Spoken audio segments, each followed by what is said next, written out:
Bonjour à toutes et à tous et merci de votre fidélité. Ne croyons pas que ces remontrances de Jésus ne concernent que les pharisiens de son temps, elles nous concernent tout autant. Ne nous arrive-t-il pas de donner trop d'importance à des détails au détriment de choses plus importantes comme la justice et l'amour de Dieu? De rechercher quelque reconnaissance au détriment d'un cœur humble de serviteur? De vouloir que les autres pensent comme moi?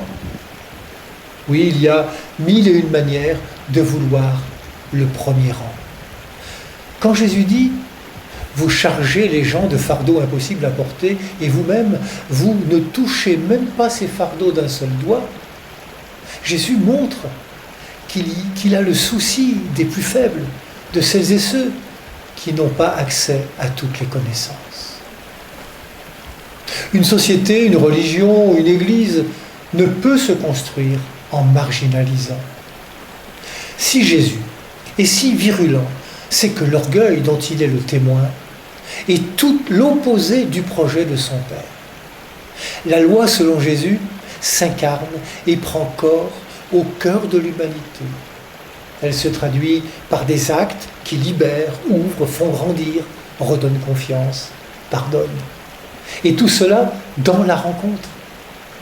Il y a les discours et les belles prières, et il y a les paroles incarnées et les actes de fraternité. Le pape François écrivait dans La joie de l'Évangile, « Il ne faut pas mutiler l'intégrité du message de l'Évangile.